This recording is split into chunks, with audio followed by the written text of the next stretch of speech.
Nataka kunenea mtu siku ya leo. Umekuwa ukisumbuka, nitakaa hivi mpaka lini? Nataka kuambia kwamba tafadhali usinung'unike kwa sababu ya hiyo hali. Biashara yako inakaa kidogo. Unaangalia familia yako unashindwa sasa ni aje. Kazi yako hata haikutoshelezi.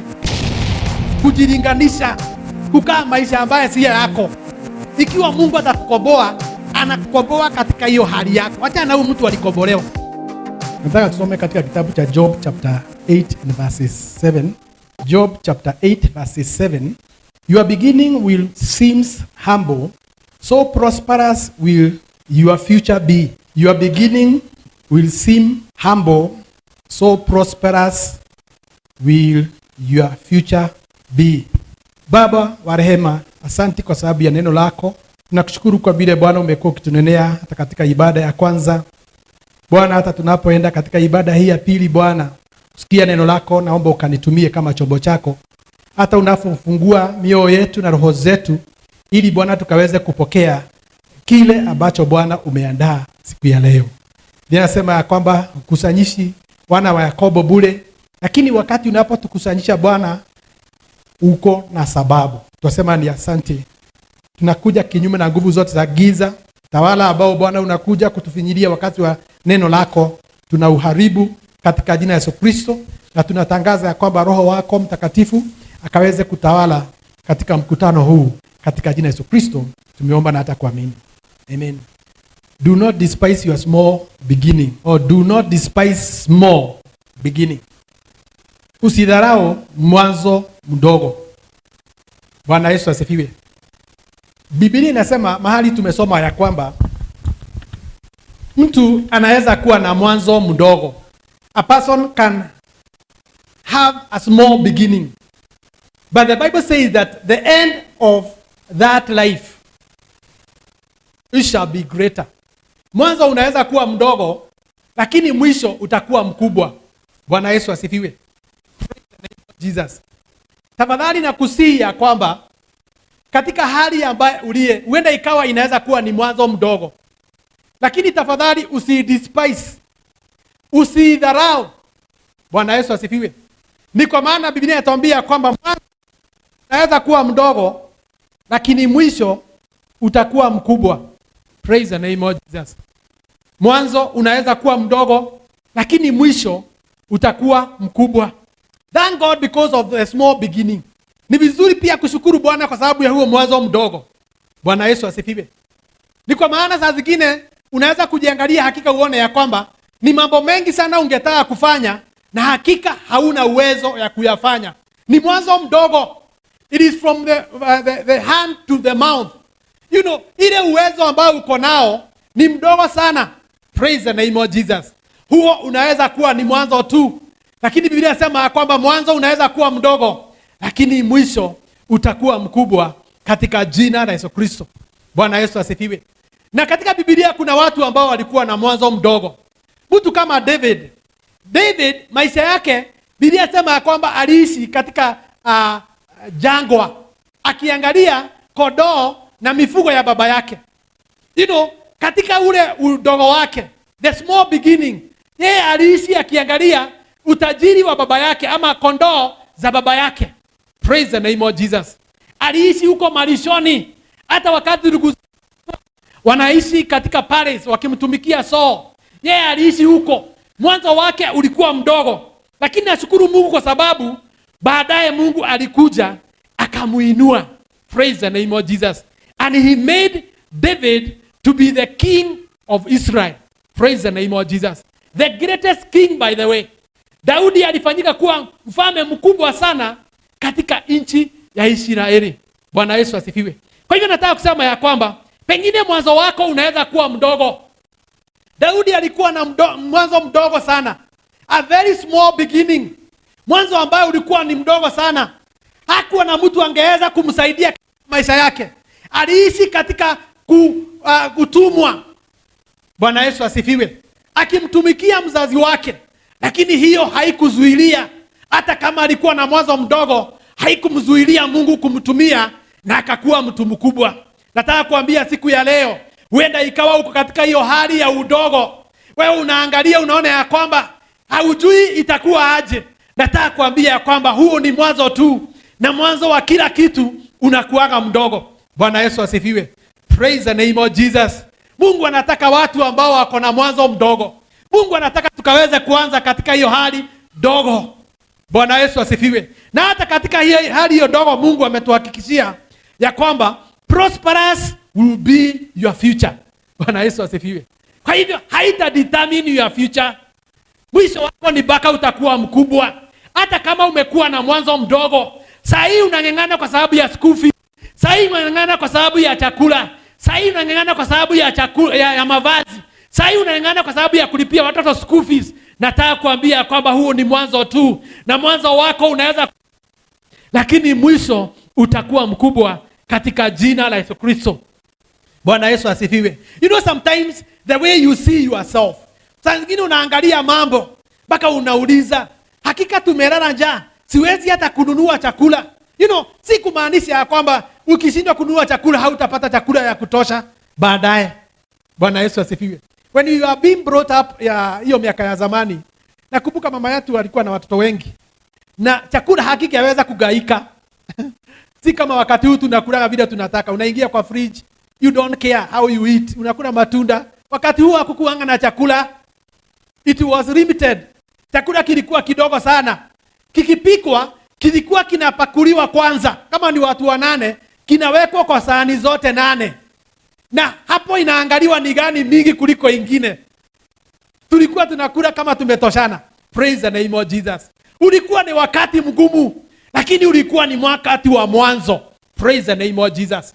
Bwana Yesu asifiwe. Nataka kushukuru mzazi ambaye ako hapa, ako na watoto. Penda ikawa hiyo hali ndio iko katika nyumba yako. Nataka kuambia kwamba huo ni mwanzo. Bwana asifiwe. Na mwanzo, Biblia inasema ya kwamba utakuwa na mwisho mkubwa katika. And so David, he had a small beginning. By the way, very small beginning. David was rejected. Aliishi katika maisha ya kudharauliwa. Aliishi huko porini na wanyama. Aliishi akiteseka. Asubuhi nilikuwa nasema ya kwamba aliishi katika nyakati ambao hata kama mvua ingenyesha hangeweza kupata mavuli. Pengine alikaa chini ya mifugo akizuilia mvua. Bwana Yesu asifiwe. Haikuwa rahisi, lakini hiyo haikumzuilia Mungu kumuinua na kumfanya kuwa kiongozi katika nchi ya Israeli. Bwana Yesu asifiwe. Kwa hivyo hiyo ni mwanzo tu. Na hata kama uko katika hiyo hali, biashara yako inakaa kidogo. You know, unaangalia familia yako unashindwa sasa ni aje. Kazi yako hata haikutoshelezi. Bwana Yesu asifiwe. That is just a beginning. And the Bible says, beginning may be small, but your years ahead will be prosperous. Bwana Yesu asifiwe. Praise the name of Jesus. And so, don't despise your small beginning. Usidharau huo mwanzo wako mdogo. Huo mwanzo utunze vizuri, kwa sababu huo mwanzo ndio utakupatia mwisho wenye ushindi. Bwana Yesu asifiwe. You don't have to complain. You don't have to steal so that you can live. Hapana, huo ni mwanzo tu, na Mungu anatengeza ushuhuda ili wakati atakapokuinua kama Daudi, watu wote watasema ya kwamba kuna Mungu katika hiyo boma ya mama fulani. Kuna Mungu katika maisha ya huyu dada. Kuna Mungu katika maisha ya huyu kijana. Bwana Yesu asifiwe. Praise the name of Jesus. Hiyo ni mwanzo tu ambaye uko nayo, na mwanzo wako unaweza kuwa mdogo, lakini mwisho utakuwa mkubwa. Bwana Yesu asifiwe. Praise the name of Jesus. You know, God hates people who despise their small days. Mungu apendi watu ambao wanadharau siku zao za mwanzo. Hizo nyakati ndogo. You know, Mungu hapendi hawa watu ambao wanadharau Mungu kwa sababu ya maisha hayo madogo. Those small days. You know, wakati unakomboa nyumba na unakomboa tu nyumba moja tu, lakini unaanza kuona na kuongea vibaya juu ya Mungu. Mungu hafurahi kwa hawa watu.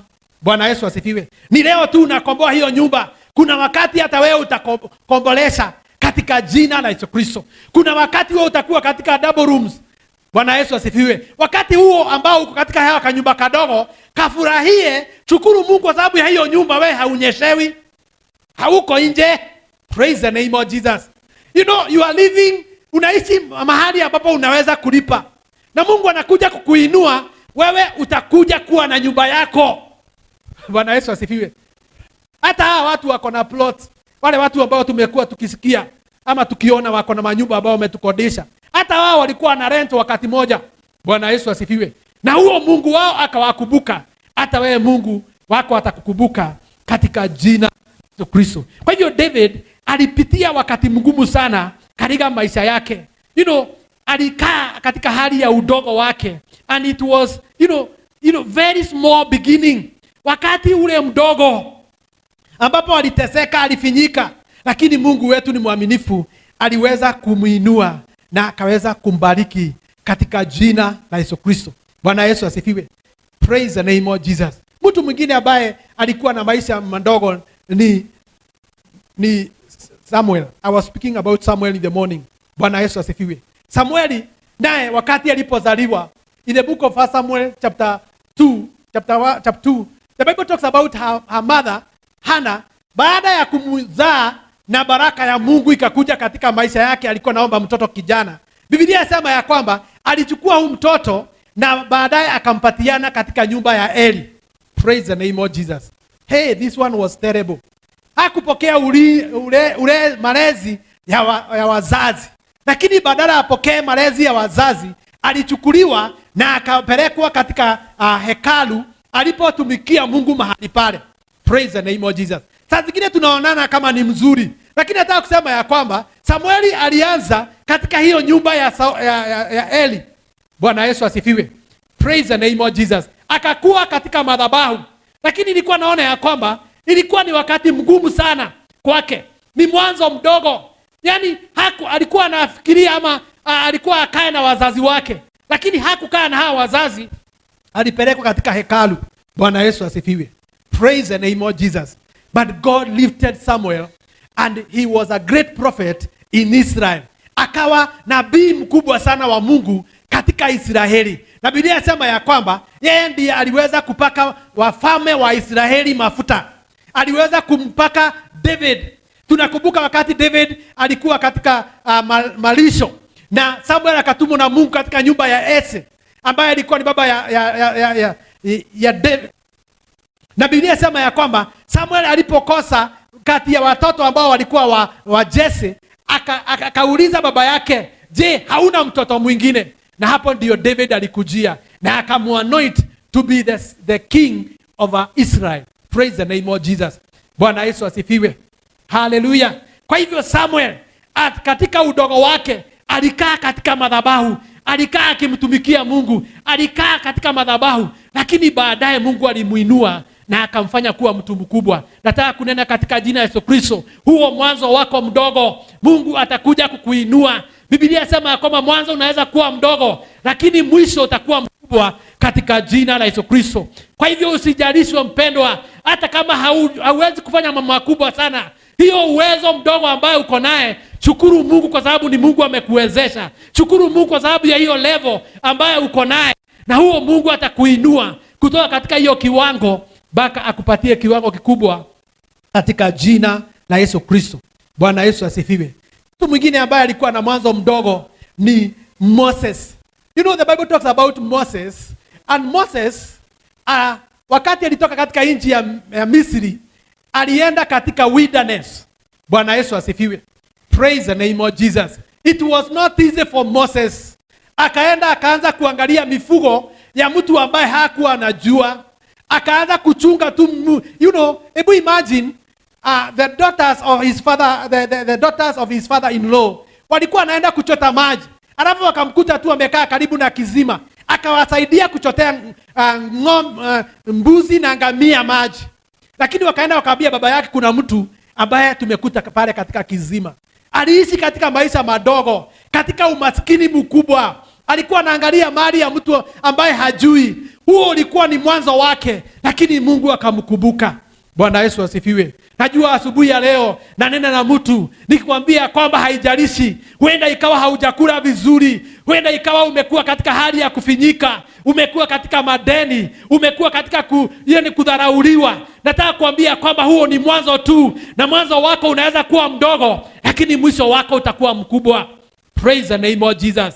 Do not despise your humble beginning. Usidharau huo mwanzo wako mdogo. Bwana Yesu asifiwe. Usidharau huo mwanzo wako mdogo. Mungu alisababisha Musa to become a great leader. Praise the name of Jesus. Bwana Yesu asifiwe. Hata kama alikuwa na mwanzo mdogo, aliishi katika kuombaomba, aliishi katika kichaka kuangalia mifugo ambayo haikuwa yake. Mungu alimkumbuka na akaweza kumuinua, akamfanya kuwa kiongozi mkubwa katika Israeli. Bwana Yesu asifiwe. Nataka kunenea mtu siku ya leo. Umekuwa ukisumbuka, nitakaa hivi mpaka lini? Nataka kuambia kwamba tafadhali usinungundike kwa sababu ya hiyo hali. Ni kweli ni chungu, ni kweli ni ya kuumiza, lakini nataka kuambia kwamba Mungu atakuinua. Yeye ni mwaminifu, atakuinua, atakukumbuka katika jina la Yesu Kristo. Bwana Yesu asifiwe. Praise the name of Jesus. And so Moses became a great leader. Musa akafanyika kuwa kiongozi mkubwa katika Israeli. You know, the children of Israel were delivered through Moses. Praise the name of Jesus. Walikombolewa. Mungu alitumia Musa kukomboa wana wa Israeli. Na kuna kitu Mungu anamwambia Musa wana wa Israeli ya kwamba, Musa, ninaongeaga na yeye uso kwa uso. Praise the name of Jesus. Ebu imagine from a small beginning to the greatest position. Bwana Yesu asifiwe. Unaongea na Mungu ana kwa ana. Bwana Yesu asifiwe. Praise the name of Jesus. Please do not a small beginning in the name of Jesus Christ. Do not despise. Usidharau. Ni kweli saa hizi kuna kufinyika kwingi. Munaishi katika kukula na kukopa. You know, munakopa leo ili mkule. Nataka kuambia kwamba hiyo ni mwanzo tu. Na nataka kuambia kwamba mwanzo unaweza kuwa mdogo, lakini mwisho utakuwa mkubwa katika jina la Yesu Kristo. Another thing I want to say is that as you serve in that office, unapotumika katika hiyo ofisi, be faithful. Praise the name of Jesus. Bwana Yesu asifiwe. Respect that office. Shukuru Mungu kwa sababu ya hiyo kazi. Shukuru Mungu kwa sababu ya hiyo biashara. Shukuru Mungu kwa sababu ya hiyo familia. Kuwa na moyo wa kushukuru. Bwana Yesu asifiwe. Because when you do not respect that work, God will not lift you. Unajua kuna watu wanakaanga wakiteta tu. Na hata wanafanya kazi na madharau.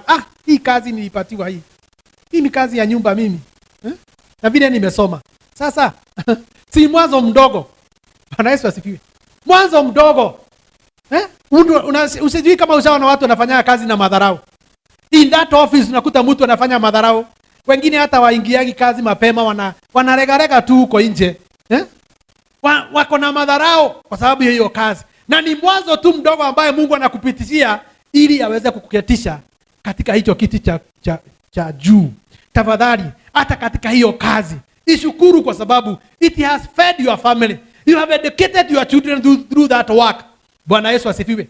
You have paid rent. Umelipa rent na hiyo kazi dogo tu ya biashara. Hiyo githeri ambayo unauzanga na sukuma, hizo ndizo zimelipa nyumba. Hizo ndizo zimekuwezesha ukaweza kukaa umenawiri. Bwana Yesu asifiwe. Shukuru Mungu. Ukimwambia Mungu ni asante kwa sababu ya hii kazi, lakini najua hii tu ni mwanzo kwa sababu kuna mahali Mungu unalipeleka. Praise the name of Jesus. Let us be full of thanksgiving ndani yetu, hata kwa sababu ya mambo Mungu ametutendea, hata kama ni madogo, katika jina la Yesu Kristo. Ni kwa maana Mungu atakuja kukuinua katika jina la Yesu Kristo. Praise the name of Jesus. Don't despise the days of small beginning. Bwana Yesu asifiwe. Praise the name of Jesus.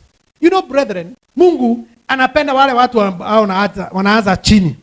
Kwa maana katika mahali pale chini, Mungu anafanya hao watu kuwa watu ambao wataweza kujulikana kwa sababu ya utukufu wa jina lake. Siku ya leo kama David hakuwa na mwanzo mdogo, hatungesoma mtu kama Moses. Praise the name of Jesus. Lakini Mungu anataka wale watu ambao Mungu amekuwa akitumia katika maisha haya ni wale watu ambao wamekuwa na mwanzo mdogo. Bwana Yesu asifiwe. Mianzo yao imekuwa ni midogo. Na kwa hivyo hata wanapoenda katika hizo viti za juu, unakuta ya kwamba ni watu ambao watamwishia Mungu. Praise the name of Jesus. You know you cannot start from the top. Somebody said that ni kaburi tu inaanza juu. Lakini mambo yote inaanza wapi? Chini ikipanda. You know you cannot start from university and then you finish in primary level. It cannot happen. Tunaanza kila kitu chini. Praise the name of Jesus. Huwezi kuanza na university alafu kuja umalizie primary. Unaanza primary ukienda juu. Bwana Yesu asifiwe. Because it is not possible. Hallelujah. You must be willing to start from a small beginning. Bwana Yesu asifiwe. You know, small beginning, it is a foundation of our life. Tunapoanza chini, tunakuwa na hali ya kujenga misingi ya maisha yetu. Tunakuwa tukikumbuka ya kwamba vile tuliweza kukua. Bwana Yesu asifiwe. Kuna historia ambayo tunaweza kuangalia na tuweze kuona ukuu wa Mungu katika maisha yetu. Bwana Yesu asifiwe. Unaweza kaa uambie watoto ya kwamba siku ya leo tunaweza kuwanunulia viatu, lakini mimi wakati nilikuwa nasoma sikuwa na kiatu, nilienda shuleni miguu mitupu. Praise the name of Jesus. Bwana Yesu asifiwe. Inakuwa ni ya kutusaidia katika jina la Yesu Kristo. People of God, let us respect the small beginning. Wacha tuheshimu. Tusione kama tulikuwa tumekataliwa na wazazi wetu. Huo ulikuwa ni uwezo wao. Bwana Yesu asifiwe. Hiyo ilikuwa ni uwezo ambao walikuwa nao. Walikuwa na tamani kufanya mambo makubwa, lakini hawakuweza. Kwa hivyo mwanzo unaweza kuwa mdogo, lakini Mungu atakuja kukuinua katika jina la Yesu Kristo. Kuna mtu kama Esther. Esther, was brought up by his uncle Mordecai. And the Bible says that Esther did not have parents. Bwana Yesu asifiwe. Kuna mtu wako hapa na anaishi na uncle zake na aunti zake. Wewe sio wa kwanza. Hata katika Biblia kuna watu hawakuwa na wazazi. Waliishi na ndugu zao. Waliishi na uncle zao. Bwana Yesu asifiwe. Mordecai alikuwa maskini. Esther alikuwa na mwanzo mdogo kwa sababu hata kama aliishi na uncle yake alikuwa maskini. Kuna mtu ambaye yako hapa katika kanisa siku ya leo, na iende ikawa wewe uko na hiyo familia, lakini kila wakati unakaa katika kunugunika. Nataka kuambia kwamba usinugunike, kwa sababu huo ni mwanzo tu mdogo. Bwana Yesu asifiwe. Esther alikaa na uncle yake Mordecai, na baadaye Mungu alikuja akamuinua. Praise the name of Jesus. You know, Mordecai was serving at the gate. Alikuwa anafanya kazi ya security. So Esther grew in a humble beginning, but God lifted her and he made her to be the king's wife. Praise the name of Jesus. Don't despise your humble beginning. Usidharau mwanzo wako mdogo.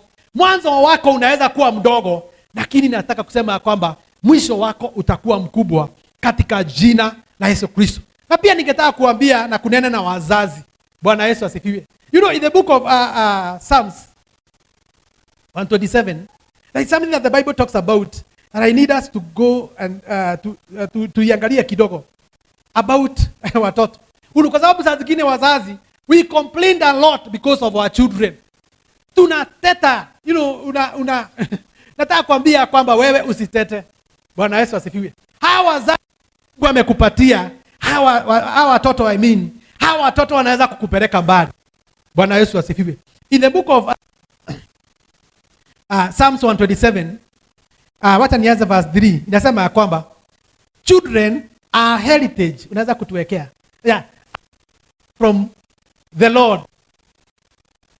A reward from him.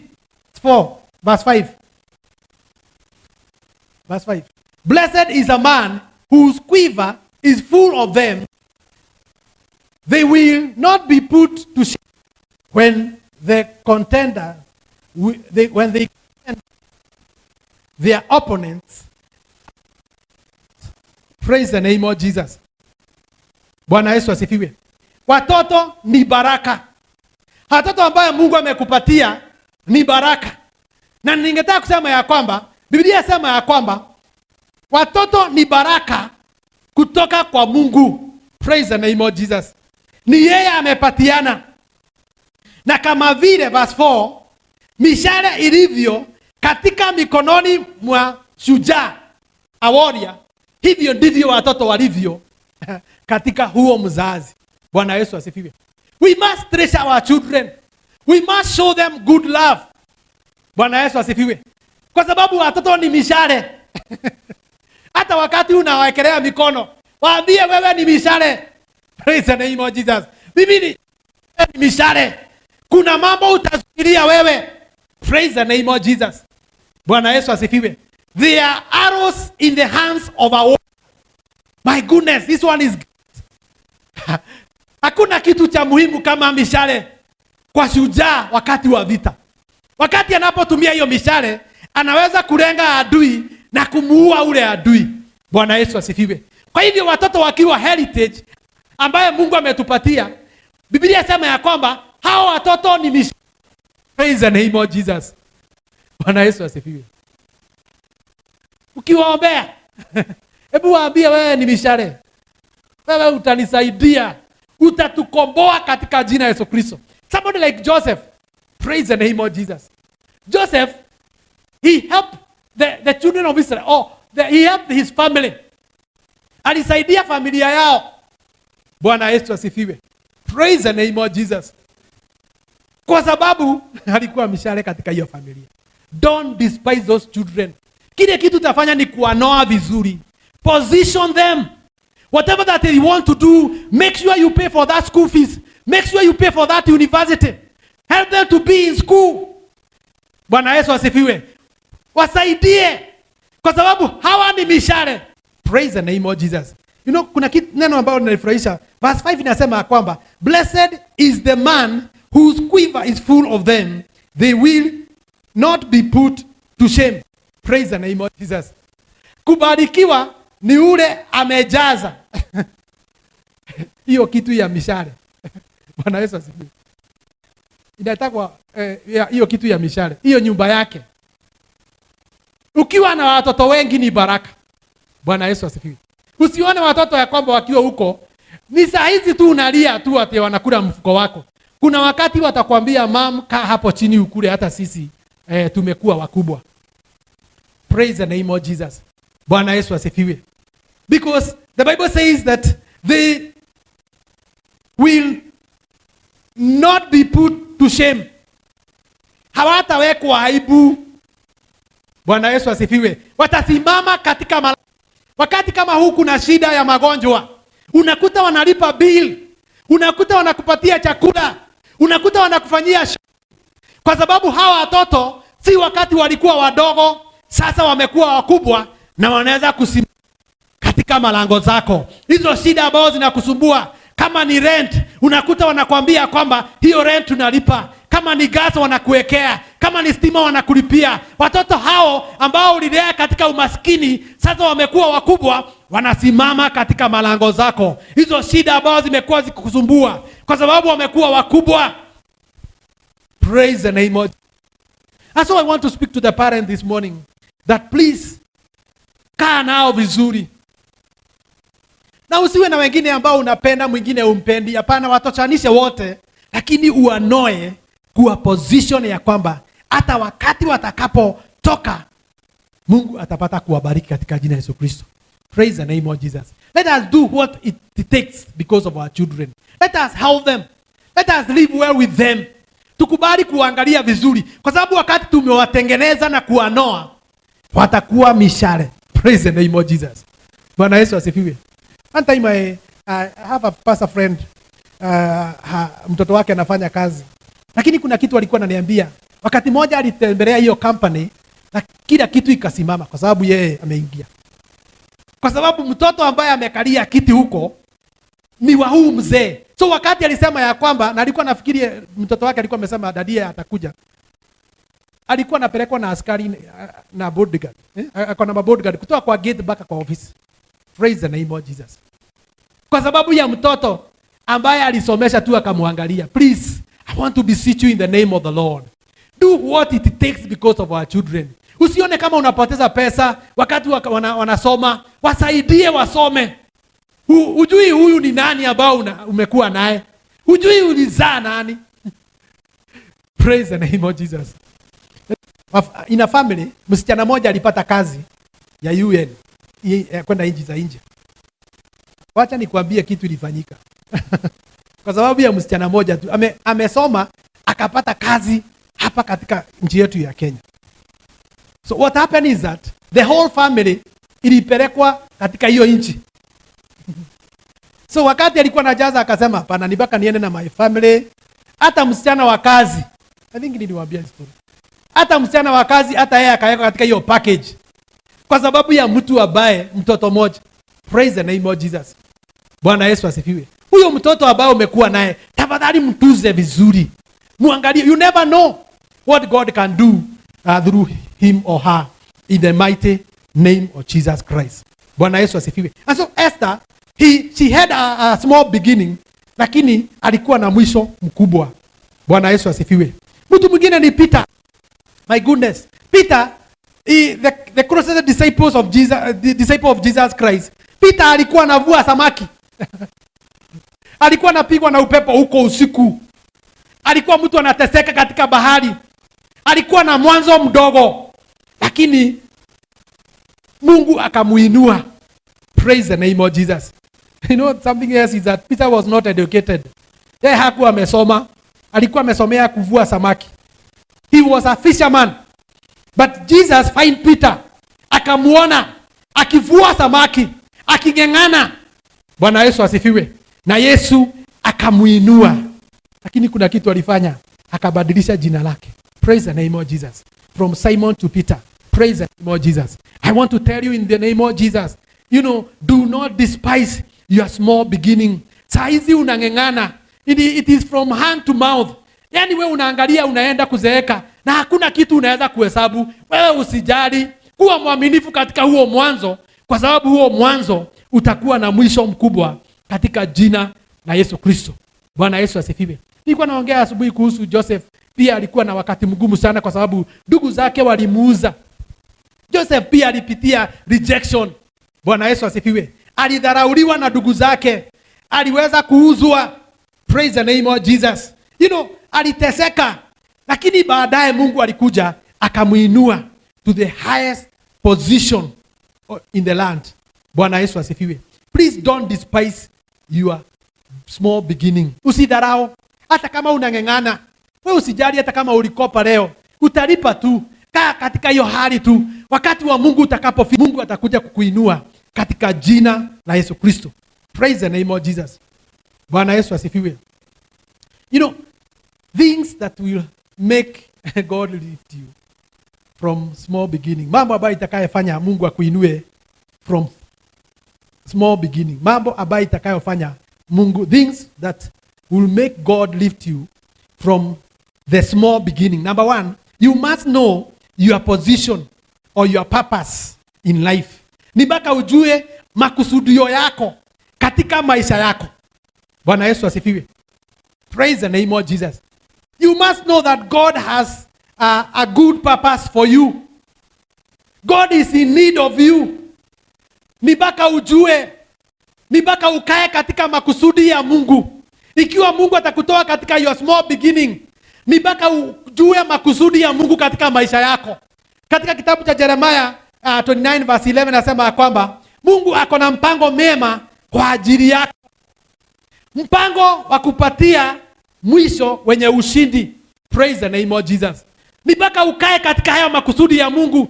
Hata kama mwanzo ni mdogo, kaa katika hayo makusudi ya Mungu katika jina la Yesu Kristo. Bwana Yesu asifiwe. Nataka kuambia kwamba Mungu anakupenda. Hata kama kumekuwa na mwanzo mdogo, hata kama kumekuwa na hali katika maisha yako ambayo imekufinyiria, nataka kuambia kwamba Mungu anakupenda. Know your purpose. Praise the name of Jesus. You know, God is telling Jeremiah, since you are in your mother's womb, I knew you. Tangia ulipokuwa katika tumbo la mama yako, nalikujua. Bwana Yesu asifiwe. Ni vizuri kujua kwamba Mungu anakupenda katika jina la Yesu Kristo. In the book of Acts chapter 13 verse 36, the Bible says, after David has served God's purpose, he rested. Praise the name of Jesus. Baada ya Daudi kufanya makusudio ya Mungu. Wapendwa, ni mpaka tufanye purpose ya Mungu. Mungu ametuita akiwa na kusudi. Mungu ametuokoa akiwa na kusudi.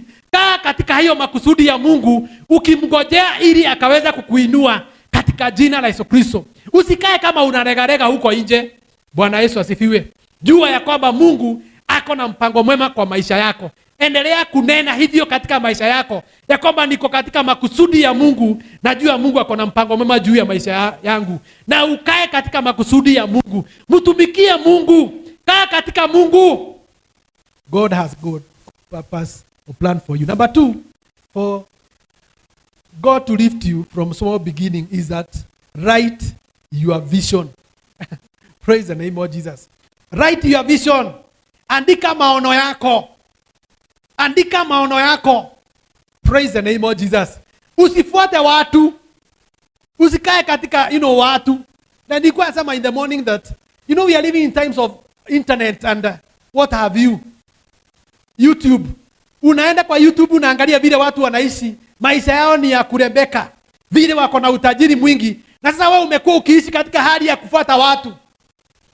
Nimekataa kufuata watu katika jina la Yesu Kristo. Mimi nitakaa katika makusudio yangu. Ni kweli ninaweza kuwa na mwanzo mdogo, lakini najua katika hii hali Mungu atanikumbuka katika jina la Yesu Kristo. Kataa kufuata watu. Bwana Yesu asifiwe. Praise the name of Jesus. Those people that God helps from their very small beginning are people that have the cry in their heart. Watu ambao wako na vision. Wale watu ambao Mungu anasaidia ni watu ambao wako na maono makubwa. Ni watu ambao wako na maono. They have a vision. Wako na cry ndani yao. Nilikuwa sema, in the book of Habakkuk chapter 2, verse 2, the Bible says, God told Habakkuk, write down your vision. Andika maono yako. Praise the name of Jesus. Have a vision. Write down your vision. Andika maono yako.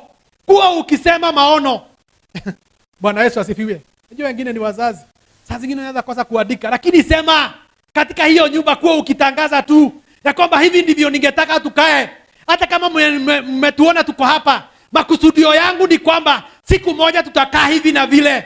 Nitakuwa na plot yangu, nitakuwa na shamba yangu, nitakuwa hivi na vile. Praise the name of Jesus. Andika maono kwa nambari kubwa. Usiyafiche pale. Bwana Yesu asifiwe. Saa zingine hata kama ni uwezo, tembea katika hiyo area, unasikia Mungu anakupatia plot. Tafuta tu kwa by fire by faith in Jesus name. Praise the name of Jesus. A couple was speaking and they said that they desired that God to give them a vehicle because of the challenge that they were facing, and they purposed to go to, they had a vision of a vehicle to buy a family vehicle car. And one time they went to that by the way, hata mchungaji alikuwa anatuambia wakati mmoja, huyu mchungaji vile walichukua hata imani wakaenda katika na mume wake katika hiyo basaa ya kuuza magari. Maono, kaa na maono tayari. Kaa ukiwa na maono. Na saa zingine tembea. Praise the name of Jesus. Kama unasikia wewe wakati wako wa kuinuliwa, wa kutaka gari umefika. Saa zingine kwa sababu umekuwa na maono, enda ukaangalie hizo showrooms. Vile magari inauzwa, na saa zingine unauliza kama mtu ambaye ako na pesa kwa bank. Na hii nayo, praise the name of Jesus. Unatoka huko, hujui vile Mungu atakavyofanya. Bwana Yesu asifiwe. Praise the name of Jesus. My prayer is, as we go to the year 2022, we are going to have a vision. We are going to have a vision. We are not going to follow people. Bwana Yesu asifiwe. Tutakuwa na maono yetu na tutaandika na namba kubwa. Mungu akamwambia Habakkuk ya kwamba write down your vision in capital letters. Praise the name of Jesus.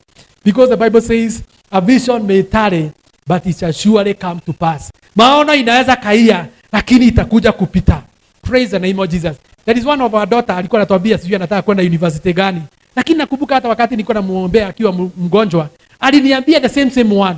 Ya kwamba mimi mchungaji sitasomea Kenya. Hiyo ni maono mazuri. Enda ng'ambo in Jesus name. Kwani ni mpaka usomee hapa? Kukaa alisomea hapa, baba yako akasomea hapa, anko zako wamesomea hapa. Si hata wewe ukatae kusomea hapa, usomee ng'ambo katika jina la Yesu Kristo. Praise the name of Jesus. Akaniambia mchungaji, maono yangu si ya kusomea hapa. University yangu nitaenda nchi za nje. Si Mungu atampatia katika jina la Yesu Kristo. You know the Bible says as a man thinketh, so he is. The way you think, that's the way you are. Praise the name of Jesus. May we change our thinking in Jesus' name so that we can be able to see God in our life. Have a vision. Praise the name of Jesus. Number 3 is that do not dwell on the past. If you want God to lift you from your small beginning, ukitaka Mungu akuinue katika huo mwanzo mdogo, usikae katika kale. Bwana Yesu asifiwe. Hiyo kale ni nzuri, lakini usikae hapo. Bwana Yesu asifiwe. Do not dwell in the past. You know there are people that they dwell in the past. Kila saa wanaongea the past. Mimi wakati nilikuwa. You know, unakuta mtu anaongeanga tu mambo ya kale. Na by the way hiyo ndio inatusubua. Para mtu aongee mambo ambayo iko mbele yake. You know, anaongea tu mambo ya kale. Unajua wakati nilikuwa nasoma hiyo shule, unaambia, yani sasa wewe ni nini? Praise the name of Jesus. Your days of old, of the past, they have power to stop you to go to your destiny. Acha nirudie tena. Your days of old, of the past, they have power to stop you to go to your destiny. Yani ukiendelea kuongea kuhusu yaliyopita, mambo ya kale, your past, itakuzuilia kwenda katika destiny yako. Bwana Yesu asifiwe. Praise the name of Jesus. Unajua wakati hata nilikuwa nimeendelea hivyo na nikafungiwa, vile nimeona nikitaka kufungiwa nyumba, nilifungiwa hivyo tu. Sasa unakaanga na kufungiwa huko nyumba. Unajua vile niliona hii kitu ilinifanyikia mwaka fulani. Yani wewe unakaanga at the past. Praise the name of Jesus. Yes, you went through those issues, but please do not dwell on the past. Praise the name of Jesus. The reason is because your past can hold you. It has got power to stop you to go to your destiny. Praise the name of Jesus. Your problem of the past, they hinder you. They can hinder you. Praise the name of Jesus. Isaiah 43 and verse 18. The Bible says, Isaiah 43 verse 18, forget the former things, do not dwell in the past. See, I am doing a new thing. Now it springs up. You not perceive it. I am making a way in the wilderness, streams in the wasteland, streams of water in the wastelands. Praise the name of Jesus. Please do not dwell in the past. Bwana Yesu asifiwe. Kataa macho yako kila saa kuangalia nyuma. Ikiwa ninataka kwenda hivi, if I'm walking like this, nataka kutokea katika ile mlango, alafu nipiduke hivi, nianze kurudi kutaka kwenda huko, actually siwezi kufika pale. Nitaanguka. Because nimetoa macho yangu katika mahali ambapo nilikuwa naenda. Bwana Yesu asifiwe. Praise the name of Jesus. Please do not dwell in the past. Hata kama ulitumia pesa, wacha hiyo mambo, hiyo historia ipite. Usiwe kila saa unashinda ukileta kwa mke wako, unakumbuka vile ulinifanya. Hizo kuteta kwako kushinda ukimletea the past.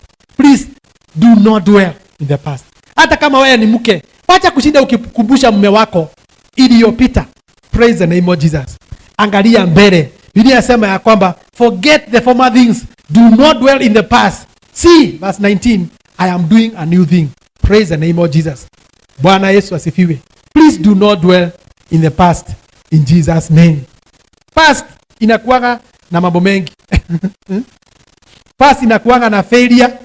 Past inakuanga na problem. Inakuwa na shame. Ukikaa katika hiyo past, hata success. Unajua kuna saa zingine kunakuwa na success katika hiyo past. Please do not dwell in the past. Why do God tell us to remove our eyes to the past? Hii ni topic ingine. Sijanganyikiwe, bado tunaongelea mambo ambayo itakayofanya Mungu akukomboe. Lakini nikubalishe kwa nini Mungu anataka tutoe macho yetu katika the past. Number one, ni kwa sababu past iko na history. Praise the name of Jesus. Na historia ingine si nzuri. It has got a history. And history can stop you to go to your destiny. It has power, kama vile nimesema.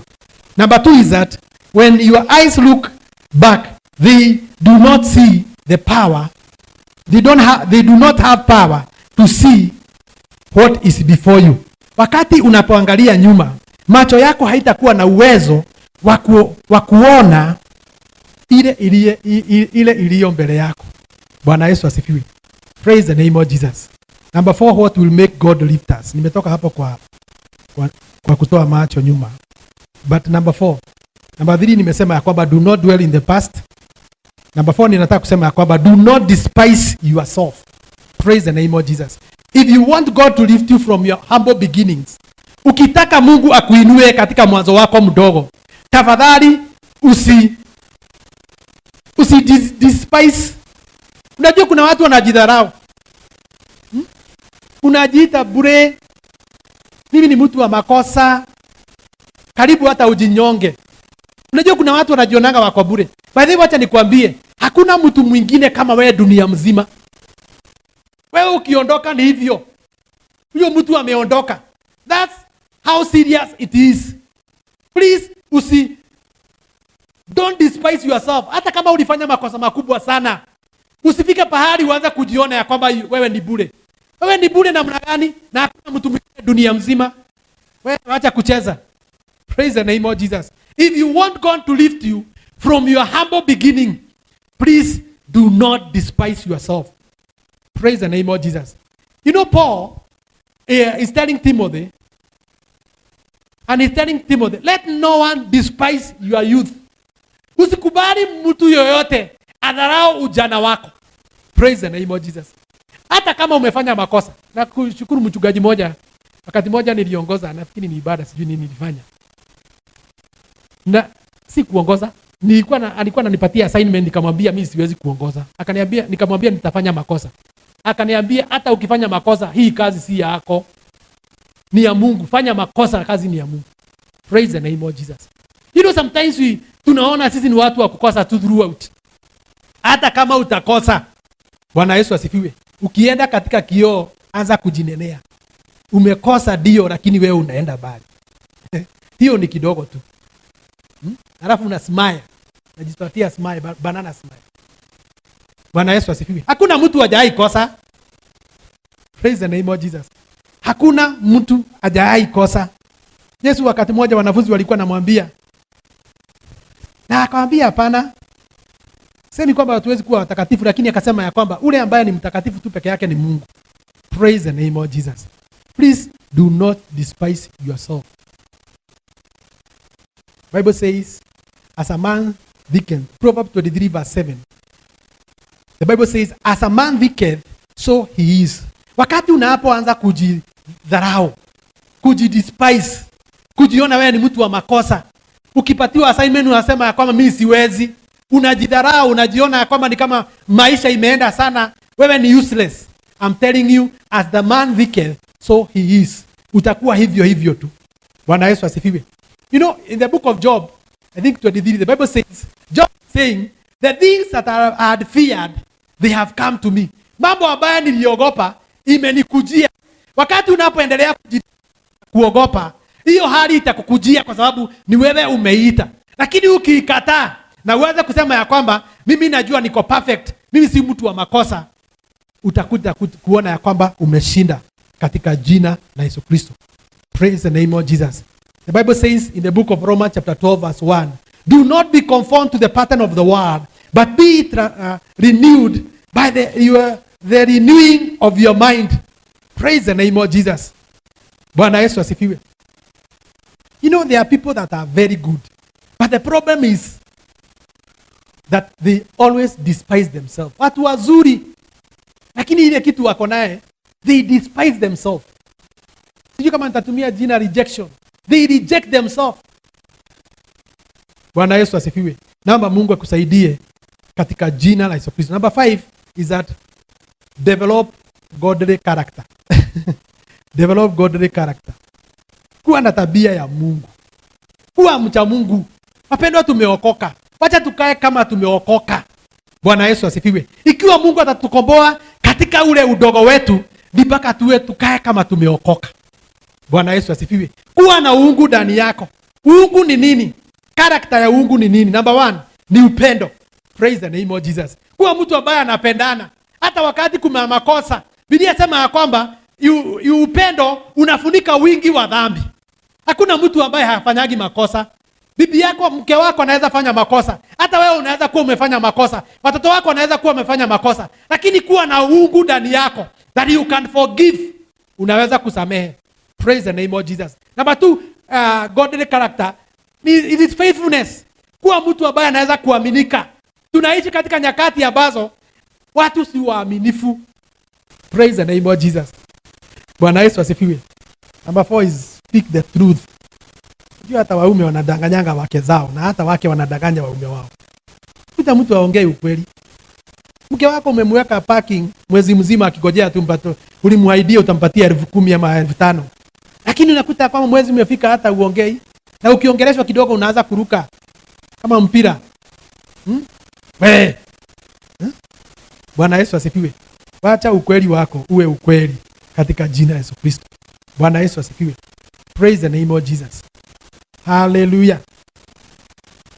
Number 6. If God is going to lift you from your small beginning. Number 6 is be committed to the purpose of God. Kuwa mtu ambaye anamtumikia Mungu katika maisha yako. By the way, tunanunua plot. Bwana Yesu asifiwe. Na hata tunaponunua plot, kuna watu wanakomboa. Na hebu imagine tunanunua plot, lakini huyu mtu amekuwa akitoa pesa zake, anakomboa lakini ananunulia Mungu plot. Hebu angalia hii. Bwana Yesu asifiwe. Nataka kuambia kwamba Mungu atakubariki. Be committed to God's purpose. The area that God has called you. Kujitolea katika uungu, mambo ya Mungu. Kuwa mtu ambaye anajitolea katika mambo ya Mungu katika jina la Yesu Kristo. Praise the name of Jesus. Hallelujah. Si niwaambie mambo ya Mungu ni gani? Mambo ya Mungu, 3 types of godly commitment. Number 1, spiritual commitment. To follow the things of the Spirit which will help you to have eternal life. Kufuata mambo ya roho. Mambo ya roho ya kumcha Mungu, kukaa katika utakatifu, kwa maana ni katika utakatifu utafika mbinguni. Bwana Yesu asifiwe. Praise the name of Jesus. Purpose ya Mungu. Nimesema kuwa spiritually committed. Kujitolea katika mambo ya kiungu. Kama vile tumekuja katika ibada. Hatuwezi kwenda mbinguni ambaye we have not trained ourselves here on earth. Mama Faith, Mama Masi alituambia kitu wakati alikuwa anatuongoza katika maombi. Akatuambia kwamba we are practicing heaven here on earth. Ile kitu tunafanya hapa duniani tunajiandaa vile tutakaa huko mbinguni. Bwana Yesu asifiwe. Utakatifu wa hapa duniani utakuwa ni utakatifu wa mbinguni. Bwana Yesu asifiwe. Kwa hivyo, be committed to the things of God. Things that will take you to the eternal life. Mambo ya ufalme wa milele. Number 2 is that godly commitment is that family, you must be committed to your family. Family commitment. Bwana Yesu asifiwe. Church, kanisa inaanzaga nyumbani, haianzi kanisa. Kwa hivyo, ikiwa kutakuwa na uungu ndani yako katika maisha yako, na uwe na karakta ya uungu ndani yako, kitu kingine ni kwamba ni mpaka uwe mtu ambaye ni mwaminifu katika familia yako. Familia yako tunasema nini? Responsibility ambazo ziko katika familia. Usikuje kutuongelesha hapa na unajua kuna watu wanajua kuongea na dini. Kama vile tumebarikiwa leo na praise and worship. Unakuta mtu anapenya mpaka anaingia the hard heaven. Anaongea na dini. Anajua kuongea na dini na hata sukari alikataa kununua asubuhi. Watu walikunywa duvia kwa sababu yeye ndiye alikuwa ananunua sukari. Na ukimpata hapa bila anaongea na dini ni kama malaika. Akiambiwa anunue tu chakula anaruka kama mpira. Godly character. You must be committed to your family. Praise the name of Jesus. Be responsible. Be accountable to your family. Praise the name of Jesus. Wakikuuliza maswali si wajibu. Na si ikiwa utaki maswali si uangalie kila kitu katika hiyo nyumba. Make sure ya kwamba kila kitu iko. Bwana Yesu asifiwe. It is your responsibility as a parent. Si watoto wati wanaenda kuuza vitu ndio wakupatie chakula. Biblia inasema ya kwamba mzazi anaachanga urithi kwa watoto wa watoto wake. Generation ngapi? Bill. Unaacha urithi kwa watoto wako. Sasa wengine tunakuwa tunafidiwa na watoto wetu. By the way, wakikuwa wakubwa na wawe na kazi nzuri, sasa ni sawa. Lakini as far as they are under your roof, kama wako chini ya paa lako na bado wanasoma na wanafanya mambo zingine, Na hata mke wako hafanyi kazi, responsibility ya family ni ya muhimu sana. Praise the name of Jesus. To be committed to God, you must be committed to your family. Number 3 is commitment to your ministerial duties. Huduma. I thank God because hata leo tunachukuliwa live. Wale wako katika YouTube wanani watch. Lakini ni wapendwa ambao wako na huduma ambayo Mungu amewapatia. If God has called you in the media, in the praise and worship, whatever ministry that God has given unto you, those assignment, you must be committed to those assignment. Praise the name of Jesus. Usiondoke tu ati bila mpango, ati ya kwamba si kanisa limejaa, hapana. Bwana Yesu asifiwe.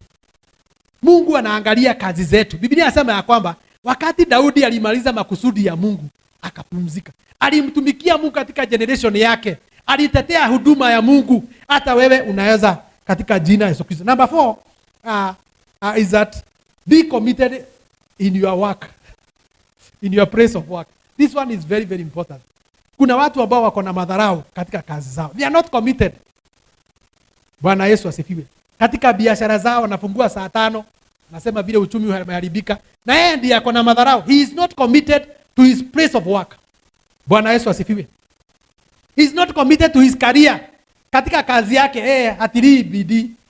Watu wanatoka hapa Mwehoko saa 10 ya usiku wakienda kazi kwingine na kwingine. Lakini wewe unaregea tu mpaka unavutwa kazi because you are not committed. Praise the name of Jesus. Godly commitment. You must be committed to your place of work. Hiyo najua inaweza kusubua wewe, lakini ni ya muhimu sana. Bwana Yesu asifiwe. Mambo ya kiungu, mambo ya familia, mambo ya huduma zetu, na pia kwa kazi ambayo Mungu amekupatia. Hiyo kazi ifungue mapema. Hapana kono watu katika hiyo kazi. Unauza vitu vile unataka. Kitu umenunua pesa fulani, lakini ukifika kwa kazi yako unaongeza bei. Bwana Yesu asifiwe. Praise the name of Jesus. Kuwa mwaminifu. Hiyo ndio ya mwisho. Bwana Yesu asifiwe. Number 8, if God is going to lift you from your humble beginnings, be ready to change. Nimejaribu kuchanganya vitu kadhaa hapo. Be ready to change. Kuwa mtu ambaye anaweza kubadilika. Ikiwa Mungu atakutoa katika your humble beginnings, be ready to change. Praise the name of Jesus. You know, the greatest problem that people have is that watu wanatakaka watu wabadilike, lakini wao hawataki kubadilika. Mtu akikukosea, anataka wewe ubadilike, lakini yeye anataka akae vile yako tu. Hiyo ndio mbaya sana. You want people to change, but you yourself ambaye alikoseana hataki kubadilika, anakaa ngumu tu kama mawe. Bwana Yesu asifiwe. Praise the name of Jesus. You know, you are expecting people to change, but you yourself, you are not willing to change. Mtu mmoja alisema ya kwamba, hapa nimeandika ya kwamba hauwezi kufanya kitu the same way all the years and you expect the different result. Haiwezekani. Unataka tu kukaa ukikosa tu, unakosea mtu, unakosa tu. Wewe unataka tu ukosa, lakini unataka huu mtu abadilike. Haitawezekana. Ni mpaka ufike pahali utana around. Useme ya kwamba mimi sitaki kufanya hii kitu miaka yote hivi, na natarajia mambo mazuri, the problem is me. I am going to turn around. Praise the name of Jesus. Bwana Yesu asifiwe. Because if you expect to have a good result, ni mpaka ubadilishe. Praise the name of Jesus. Bwana Yesu asifiwe. You must be ready to change.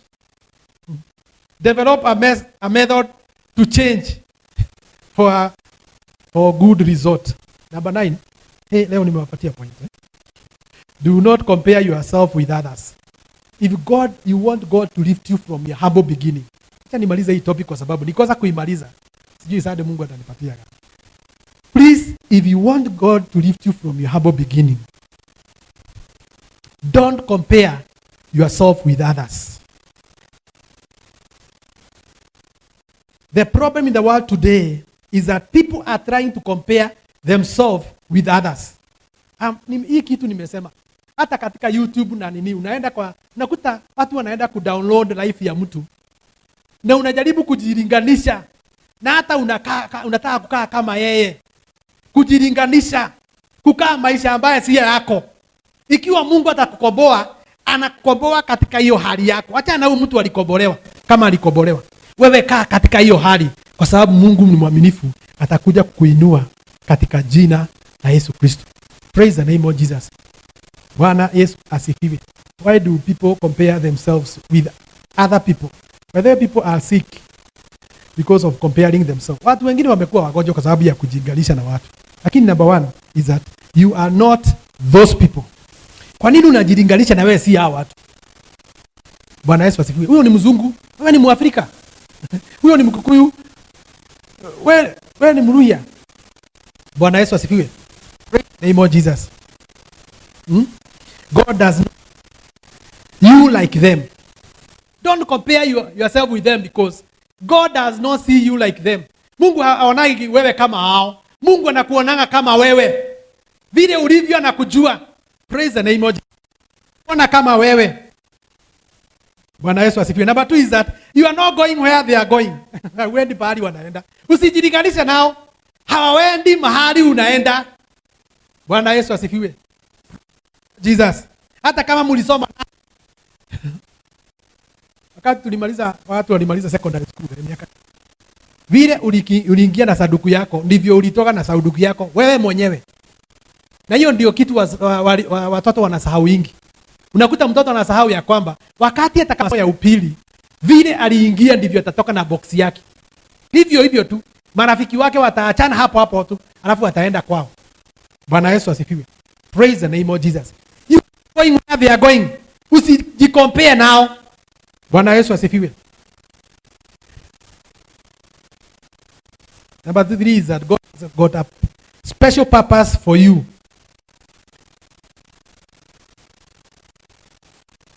Mungu ako na mpango mema juu ya maisha yako. Usijilinganishe na watu. Hata kama umefanya makosa, usijilinganishe na watu. Bwana Yesu asifiwe. Praise the name of Jesus. Hallelujah. If God is going to lift you, the last one is that walk with those people who believe in you. Tembea na watu ambao wanakuamini. Shida kubwa ambayo tumekuwa nayo katika maisha yetu, tunatembeanga na watu ambao they don't believe in us. Bwana Yesu asifiwe. Somebody said that the bird of the same feathers walk together. They fly together. Zinapaa pamoja. Bwana Yesu asifiwe. Praise the name of Jesus. Tembea na wale watu ambao wanakudhamini. Watu ambao wanakuamini. But the greatest problem about tuko nayo ni kwamba we share our ideas with the people that do not believe in us. Bwana Yesu asifiwe. Unakuta ule mtu umewekea mambo yako yote, ni mtu ambaye hata hakuaminingi kwanza. Unamwambia lakini ndani yake anakuchekelea. Praise the name of Jesus. Bwana Yesu asifiwe. I pray to God that God is going to help, that we are going to walk with those people that they believe in us. Mentors, watu ambao they are going to mentor us. Si mtu ambaye wakati uko na shida anafunga simu kama watu wa dunia. Mtu anakula vizuri wakati mtu ako na mshahara kazini, lakini akivutwa kazi, wale watu walikuwa nakunywa naye wanaingia katika mtoni, najificha katika maji. Bwana Yesu asifiwe. Praise the name of Jesus. Watu ambao unatembea nao ni wa muhimu sana. Tembea na watu ambao wanakuamini, wanajua kwamba wewe you are the next CEO. Hao watu ambao wanaongeanga vile wewe, tembea nao. Lakini ukitembea na watu ambao hao watu watakulete chini. Kila saa ukiongea wanashindwa. One time I was speaking before my uncle, my father-in-law, my father, baba yangu mkubwa. Naona analitolewa macho ine hivi. Yaani huyo mtu anakuambia namna gani? You are speaking nonsense. Tolea macho hivi. He don't believe. Wewe unaongea nini sasa wewe? Mpaka mtu anakuangalilia hapa. Ukiona mtu akikuangalia, ako na macho nne anakuangalilia hapa. Wacha na huyo mtu, tafuta watu wengine. Bwana Yesu asifiwe. Hawa watu ndio nasema, mtu unaongea maneno makubwa sana, lakini anashindwa hai, revede gadogo. Wewe ndio unasema, wewe mtu ambaye alikuwa na mwaga makamasi huku. Anashindwa sasa huyu. Hata wakati Mungu amefanya muujiza, you are driving and you have zinaitwa namna gani, the Porsche vehicles, bado wanakuona tu wewe ukimwaga makamasi. Ni watu ambao wanakule. Kataa hawa watu watoroke. Hata ndio saa zingine unaona tunatoka reserve. Unatoroka because hawa watu watakurudisha reserve, watakupackage wakurudisha wapi? Sasa ukakufia huko.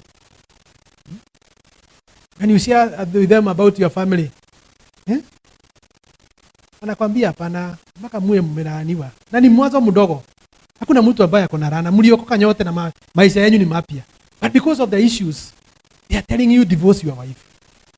Huyo mke anashida kwa waganga. Na hata hajai muona akienda kwa waganga. You divorce a lovely wife ambaye umempenda for those years. The mother of your children. Because you are working with bad characters. Unakuja kupiga mke wako kwa sababu unatembea na watu ambao wamezoea kupiga wake zao. Huwezi kusamehea. Bwana Yesu asifiwe. Praise the name of Jesus. You must change. Watu hao unawabadilisha. Unatembea na watu ambao wanakudhamini. Ukiongea wanakusikiza. Mentors, watu ambao watakusaidia kufika katika destiny yako. Hata ukishare nao, wanakusaidia.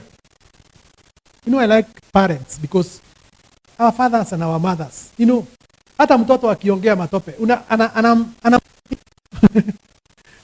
Bwana Yesu asifiwe. Praise the name of Jesus. But some friends, they beating you down. May the Lord help us in Jesus' name. Baba wa rehema, katika jina la Yesu Kristo, asante kwa sababu ya kutunenea siku ya leo, ya kwamba kuna mwanzo mdogo. Saa zingine Bwana, katika maisha yetu tunakaa, hatuwezi kujitosheleza. Tuko katika hali inakaa ni kama tunafinyika. Lakini Bwana, tunakushukuru kwa sababu umetuambia kwamba huo ni mwanzo tu, na mwanzo unakuanga na mwisho ambao ni bora. Bwana, tusaidie katika jina la Yesu Kristo. Hata katika hiyo hali ambayo tumekuwa nayo, inakaa ni kama mwanzo. Bwana, tusikae katika maisha ya kujidharau. Tusikae katika hali ambayo mfalme wa rehema tunakumbuka tu mabaya katika maisha yetu. Lakini Bwana, tujue ya kwamba unatenda jambo jipya. Bwana, tusaidie. That God, we are not even going even to despise what the level that God we are. We are going to be thankful because of the level that God you have given unto us. Knowing that God, that are going to be bright in the name of Jesus Christ. And also as a parent, we have our children. Father, help us to nurture our children well, oh God. Because God, you have told us that they are going to stand on our behalf. Lord, help us to live well, even in our families, Lord. In the name of Jesus. Lord, thank you as your vessel. Asante kwa sababu ya vile umenitumia hata katika topic hii, mfalme wa rehema. Naomba Bwana, neno ambalo Bwana umetupatia leo likaweza kututumia katika maisha yetu. Bariki tu kutukuza, na bariki watu wako Bwana, hata wanapoenda katika kazi zao na biashara zao. Bwana, natangaza ya kwamba wanainuka, kwa maana wako na maono, kwa maana wako na purpose. Ninatangaza katika maisha yao wanainuka. Na Bwana, ukatabiri ya kwamba tuko katika nyakati ambazo Bwana tunatembea katika kibali cha utele na wingi, kibali cha ishara na miujiza, kama vile mtumishi wako alitabiri katika maisha yetu. Bwana, tunakubariki na tunakutukuza. Bariki watu wako, hata wale ambao wamekuwa kitufuata Baba, tunatangaza baraka katika maisha yao. Bwana, ukawabariki mahali popote walipo, katika jina la Yesu Kristo nimeomba na hata